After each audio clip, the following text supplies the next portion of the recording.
कभी सोचा है कि हम ये कैसे पता लगाते हैं कि हमारे खाने में कोई अनदेखा पेस्टिसाइड तो नहीं, या फिर फोरेंसिक वाले किसी क्राइम सीन पर मिले एक छोटे से सबूत को कैसे एनालाइज करते हैं? आज हम एक ऐसी ही टेक्नोलॉजी के बारे में बात करने वाले हैं जो ये सब मुमकिन करती है, गैस क्रोमैटोग्राफी। जरा सोचिए, आपको किसी भूसे के ढेर में से एक सुई ढूंढनी है, लेकिन ये ढेर भूसे का नहीं बल्कि लाखों करोड़ों केमिकल मॉलिक्यूल्स का है। ये साइंस की सबसे बड़ी चुनौतियों में से एक है और आज हम देखेंगे कि इसे कैसे सुलझाया जाता है।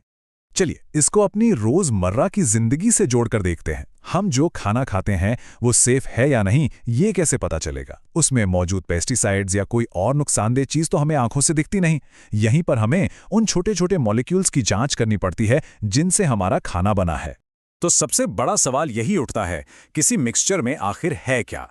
और ये सिर्फ केमिस्ट्री लैब का सवाल नहीं है, बल्कि ये एक ऐसी चुनौती है जिसका हम हर जगह सामना करते हैं। और ये सिर्फ किसी लैब की बात नहीं है। दवाइयों से लेकर क्राइम सीन तक हमें लगातार किसी मिक्सचर के अलग अलग हिस्सों को पहचानने और उन्हें अलग करने की जरूरत पड़ती है। मतलब दवा की क्वालिटी, फॉरेंसिक जांच और हमारे पर्यावरण की निगरानी सब इसी पर टिका है। तो फिर इस केमिकल के ढेर में सुई कैसे खोजें? यहीं पर एंट्री होती है गैस क्रोमैटोग्राफी की।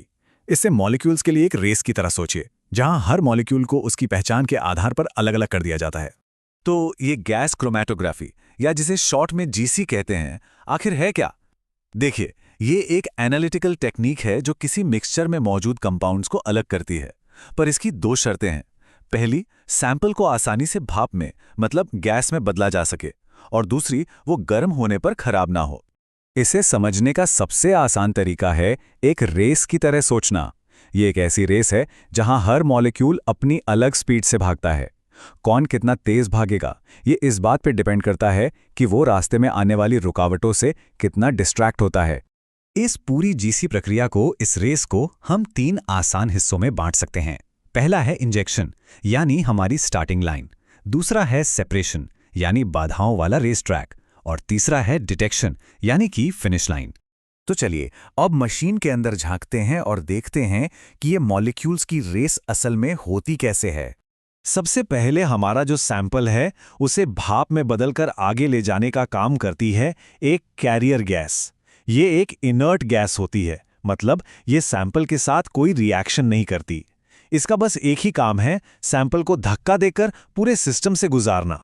अब कौन सी कैरियर गैस चुने, ये अपने आप में एक बड़ा फैसला है। हीलियम स्पीड और एफिशिएंसी का एक अच्छा बैलेंस है, पर काफ़ी महंगी है।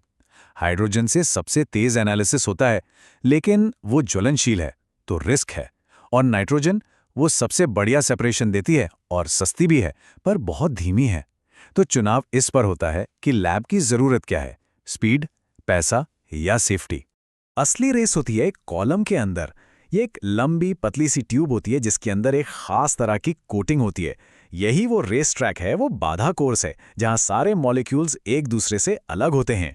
और आपको अंदाजा है ये कॉलम कितना सटीक होता है? ये 60 मीटर तक लंबा हो सकता है, लेकिन इसकी मोटाई हमारे एक बाल से भी कम होती है ना कमाल की टेक्नोलॉजी? कॉलम के आखिर में होता है डिटेक्टर, हमारी फिनिश लाइन। जैसे ही कोई मॉलिक्यूल रेस पूरी करके इसे पार करता है, डिटेक्टर उसकी पहचान कर लेता है।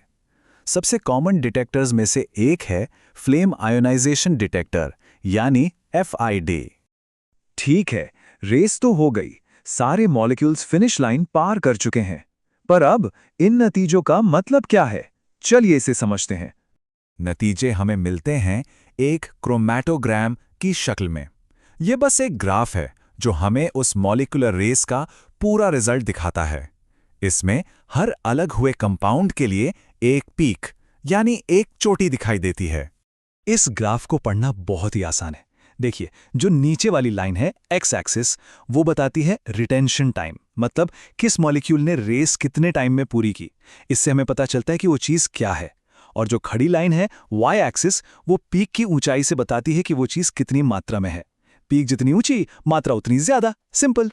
तो ये सब लैब की बातें सुनने में तो बड़ी टेक्निकल लगती हैं, पर इसका हमारी रोज की जिंदगी से क्या लेना देना है? बहुत कुछ। ये टेक्नोलॉजी हमारी जिंदगी को ऐसे तरीकों से छूती है जिनके बारे में हम सोचते भी नहीं। अरे ये तकनीक तो हर जगह है। हमारे खाने पीने की चीज़ों को सेफ रखने में, फोरेंसिक साइंस में, मुजरिमों को पकड़ने में, दवाइयों की क्वालिटी कंट्रोल करने में, हमारे पर्यावरण पर नज़र रखने में, पेट्रोकेमिकल इंडस्ट्री में और यहाँ तक कि हेल्थ केयर में भी इसका बहुत बड़ा रोल है। एक सीधा सा उदाहरण लेते हैं। फूड इंडस्ट्री में जीसी का इस्तेमाल अनाज और दूसरे खाने की चीज़ों में कीटनाशक की बहुत ही छोटी मात्रा का पता लगाने के लिए किया जाता है, ताकि ये पक्का हो सके कि हमारा खाना सेफ है। और फोरेंसिक साइंस में तो जीसी एक सुपर डिटेक्टिव का काम करता है। ये ड्रग्स की पहचान करता है, आग लगने के मामलों में सबूतों को एनालाइज करता है और क्राइम सीन से मिले छोटे से छोटे सबूत की जांच करके सच्चाई सामने लाता है। ये टेक्नोलॉजी न्याय दिलाने में बहुत अहम भूमिका निभाती है। और दवाओं की दुनिया में यहाँ जीसी एक गेटकीपर की तरह है। ये पक्का करता है कि दवाइयाँ एकदम शुद्ध हों, उनमें कोई भी फालतू की मिलावट या अशुद्धि ना हो। इसी वजह से हम तक पहुंचने वाली दवाएं असरदार और सुरक्षित होती हैं। तो देखा आपने, गैस क्रोमैटोग्राफी हमें वो देखने की ताकत देती है जो अदृश्य है, हमारी दुनिया में छुपी हुई केमिस्ट्री को उजागर करती है। सवाल ये है कि इस कमाल की ताकत से हम अगला कौन सा राज खोलेंगे।